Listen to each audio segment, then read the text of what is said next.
All, this is കോക്ക് Sarzameen. Hindi direct OTT ആണ്, ജിയോ ഹോട്ട്സ്റ്റാറിൽ. ഈ സിനിമ ഡയറക്റ്റ് ചെയ്തിരിക്കുന്നത് ഡെബ്യൂട്ടനായിട്ടുള്ള ഖയോസെ ഇറാനിയാണ്. പ്രൊഡ്യൂസ് ചെയ്തിരിക്കുന്നത് നെപ്പോ കിഡ്സിൻ്റെ തലതൊട്ടപ്പനായിട്ടുള്ള സാക്ഷാൽ കരൺ ജോഹർ, അദ്ദേഹത്തിൻ്റെ ധർമ്മ പ്രൊഡക്ഷൻസ്.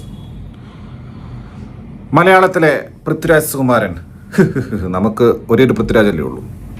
പിന്നെ പഴയകാല നടിയായിട്ടുള്ള കാജോൾ, കൂടാതെ നെപ്പോ കിഡായിട്ടുള്ള സെയ്ഫ് അലി ഖാൻ്റെ മോൻ ഇബ്രാഹിം അലി ഖാൻ. പൃഥ്വിരാജ് ഈ സിനിമയിൽ ഒരു കേണലാണ്, വിജയ് മേനോൻ, കേണൽ വിജയ് മേനോൻ. അദ്ദേഹം പിന്നീട് ബ്രിഗേഡിയറായിട്ട് മാറും. അദ്ദേഹത്തിൻ്റെ ഭാര്യയായിട്ട് മെഹർ മേനോനായിട്ടാണ് കാജോൾ അഭിനയിച്ചിരിക്കുന്നത്. ഇവരുടെ രണ്ടുപേരുടെയും മകനായിട്ട് സെയ്ഫ് അലി ഖാൻ്റെ മോൻ ഹർമൻ മേനോൻ, ഹർമൻ വിജയ് മേനോൻ. സിനിമയുടെ സെറ്റിംഗ് എന്ന് പറയുന്നത് കാശ്മീരാണ്. Kashmir is always so beautiful. എവിടെ ഫ്രെയിം വെച്ച് കഴിഞ്ഞാൽ ഇത്രയും മനോഹരമായിട്ടുള്ള ഒരു പ്രദേശം വേറെ കാണൂല. അതുകൊണ്ട് ആ രീതിക്ക് ഇതിൻ്റെ സിനിമാറ്റോഗ്രാഫി, അതുപോലെ തന്നെ ചില പരിപാടികളൊക്കെ ഇങ്ങനെ കാശ്മീർ കാണുക എന്നുള്ള ഒരു സംഭവം ഉണ്ടല്ലോ, അത് മാത്രമാണ് ഇതിലൊരു രസമായിട്ട് തോന്നിയിട്ടുള്ളത്. കാശ്മീർ ആണ് പ്രദേശമെങ്കിൽ, കാശ്മീരിൽ സെറ്റ് ചെയ്ത കഥയാണെങ്കിൽ സ്വാഭാവികമായിട്ടും എന്തായിരിക്കും? ടെററിസം. പിന്നെ ഇദ്ദേഹം കേണലാണല്ലോ, അപ്പോൾ സ്വാഭാവികമായിട്ടും അതൊരു പട്ടാള രാജ്യസ്നേഹ സിനിമയാണ്. അപ്പോൾ എന്താ മോസിൻ എന്നങ്ങ് പറയുന്ന ഏതോ ഒരു തീവ്രവാദിയെ പിന്നെ പിടിക്കാൻ വേണ്ടി പോകുന്നു. അവിടെ ഫേക്ക് അറ്റാക്ക് ഉണ്ടാവുന്നു. അവിടെയാണ് നമ്മുടെ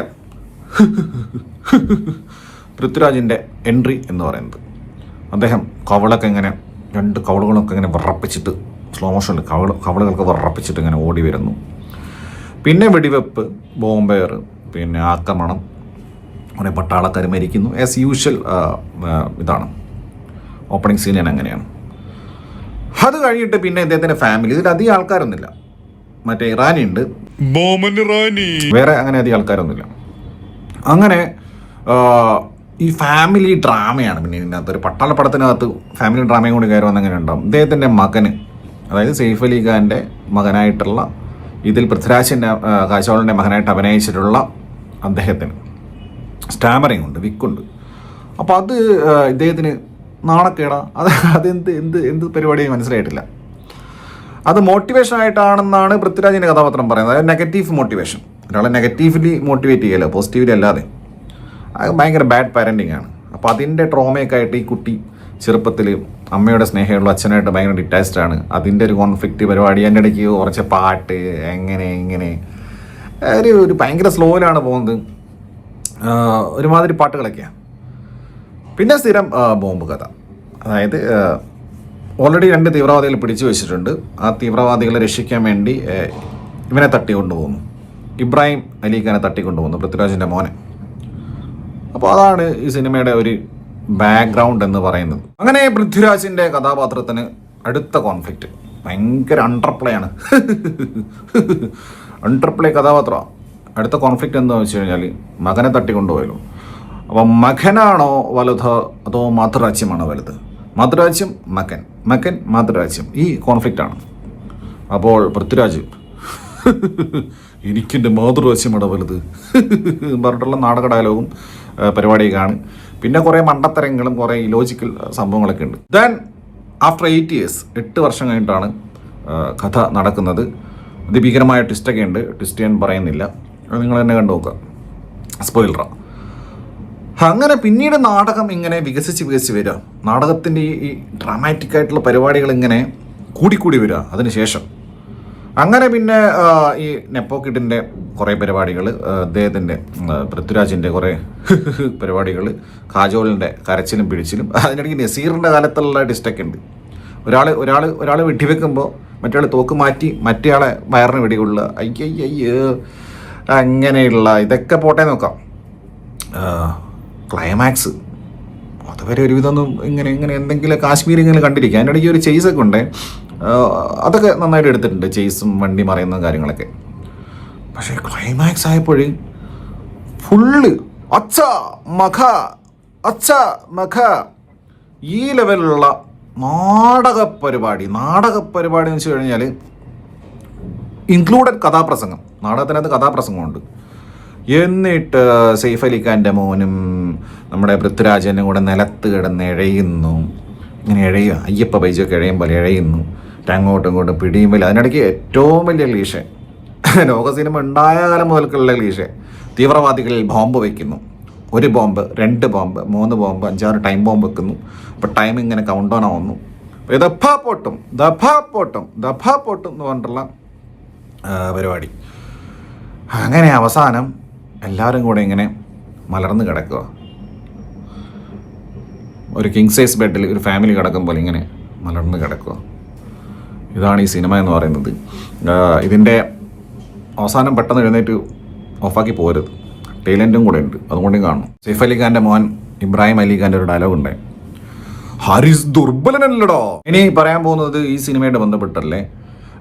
എസ് എ ഹോൾ ഒരു പൃഥ്വിരാജിൻ്റെ ഒരു കരിയർ നോക്കുന്ന സമയത്ത് ഇദ്ദേഹം പല ഇൻ്റർവ്യൂസിലും ഒന്ന് പറയുന്നുണ്ട്, ഇദ്ദേഹത്തിന് ലോകേഷിൻ്റെ പടത്തിലെ കഥ അറിയാം, പ്രശാന്ത് നീലിൻ്റെ പടത്തിലെ കഥ അറിയാം, നെൽസൻ്റെ പടത്തിലെ കഥ അറിയാം, പിന്നെ ഇദ്ദേഹം രാജമൗലി പടത്തിലാണ് അഭിനയിക്കുന്നത്, അപ്പോൾ സ്വാഭാവികമായിട്ട് അതിൻ്റെ കഥ അറിയാം.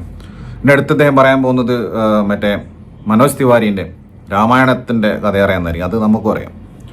അപ്പോൾ ഇദ്ദേഹത്തിന് ലോകത്തുള്ള എല്ലാ ഇന്ത്യയിലെ ടോപ്പ് റേറ്റഡ് ഡയറക്ടേഴ്സിൻ്റെ സിനിമകളുടെ കഥ അറിയാം. ഇനി അടുത്ത 10 വർഷമായിട്ട് എന്തൊക്കെ നടക്കാൻ പോകുന്നുണ്ട് ഇദ്ദേഹത്തിന് അറിയാം. ഇദ്ദേഹം ത്രികാലജ്ഞാനിയാണ്, ഇദ്ദേഹത്തിന് പല പ്രമോഷൻസും ഉണ്ട്. പക്ഷേ ഇതുപോലത്തെ അന്യഭാഷ ചിത്രത്തിൽ പോയിട്ട് ഇതുപോലത്തെ ഒന്നിനും കൊള്ളാത്ത നെപ്പോ കിഡ്സിൻ്റെ പടത്തിലൊക്കെ പോയിട്ട് തലവെച്ചിട്ട് അവരുടെ അടികൂടുക, അവിടെ പോയി നാടകം കളിക്കുക, ഇതാണ് അദ്ദേഹത്തിൻ്റെ പരിപാടി. ഇദ്ദേഹം അവസാനമായിട്ട് അദ്ദേഹത്തിൻ്റെ ഹോൾ കരിയറിൽ അദ്ദേഹം ചെയ്ത ഹിന്ദി, അതായത് ബോംബെ പോവോ ബോംബിടുക. ഇദ്ദേഹം ഹിന്ദി പോയിട്ട് ബോംബ് വർഷമല്ലാതെ വേറൊരു പരിപാടി ഇദ്ദേഹം ചെയ്തിട്ടില്ല.